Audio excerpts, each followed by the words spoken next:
since Julia Roberts portrayed her on film, Erin Brockovich has become a star in her own right as an activist and a crusader for truth. Tonight, what may be her most important mission yet. Erin is teaming up with Dr. Sanjay Gupta for a story you need to know about and frankly may find very difficult to believe. It's a story about the worst environmental disaster in U.S. history, and it's actually happening right now. But this isn't off the shores of Alaska, it's in Tennessee. And as Erin and Sanjay show us, this massive toxic threat could actually be spreading. Here's Sanjay's report. Desperation is mounting here. Ever since the disaster 6 months ago, families are terrified about their health, and they fear no one is listening. Death? Cancer? Everyone here deserves a future, you know? 3 days before Christmas, a barrier broke, and a torrent of toxic sludge spilled across 300 acres in eastern Tennessee. I went to see for myself, but before even arriving to the spill site, a hitch. We're a little stuck at the moment. What has happened with all this coal ash, it's taken this body of water, which used to be about 25 feet deep, and turned into just inches deep. So as we're cruising along in a boat, the motor gets stuck, and we're trying to get a tow. Here's what we do know. For the United States, this is the largest environmental disaster ever. And just to give a scale of reference, Valdez was about 11 million gallons. That's right. 11 million gallons of oil spilled with the Exxon Valdez. It's all toxic. Here in Tennessee, 1.1 billion gallons spilled, almost 100 times larger. And yet families here believe no one responsible for protecting them takes their fears seriously. I know darn well that stuff's hazardous, and you know what? They know it too.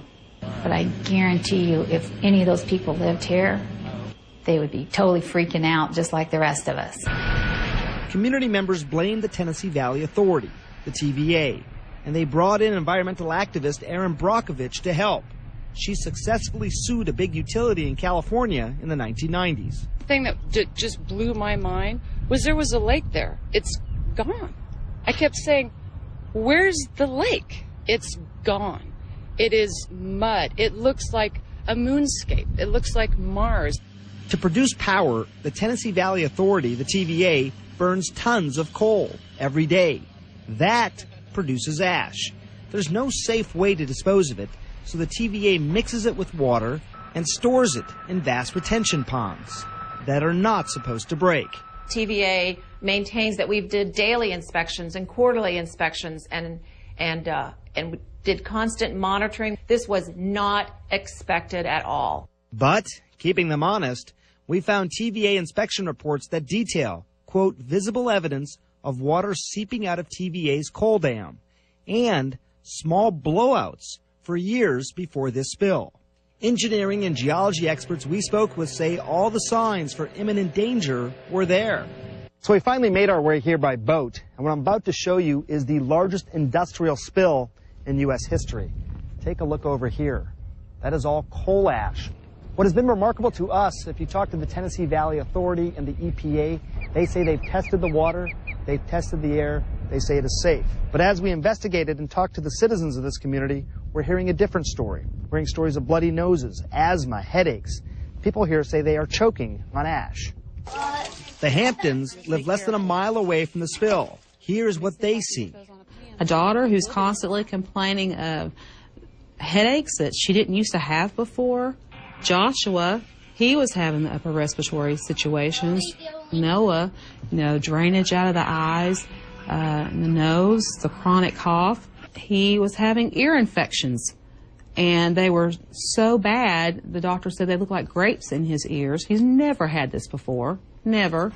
After the spill, a Duke University study found high levels of toxic elements and radioactivity, toxins in the atmosphere, and contamination of surface waters. It entered the river. Anna George is a scientist with the Tennessee Aquarium Research Institute, which works to protect the environment. We've seen some fish where the gills were completely coated in sediment. It makes it difficult to breathe, so it's like suffocating. Coal ash, which contains potential cancer-causing agents like arsenic, lead, and selenium, but is not considered by the EPA to be hazardous. Why wouldn't that be considered hazardous? Over time, EPA's regulations have treated it as a solid waste, equivalent to garbage, household garbage, but not as a hazardous waste. By the end of the year, we'll make that regulatory determination as to whether or not it's hazardous. At issue, what amount of chemicals in coal ash is safe? All of the air samples meet national ambient air standards.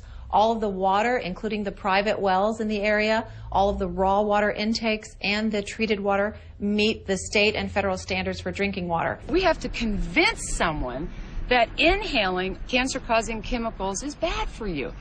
It just doesn't make any sense to me at all. The TVA advises families to see their doctors about health problems and says that soon clinics will be set up to test blood for potential toxins. Like many families here, the Hamptons can't afford to move. I have no confidence in what they're saying, that they're doing this and they're doing it right. Absolutely none. And I can't believe anything they say, because to me it's a lie. Erin Brockovich echoes the fears of people here.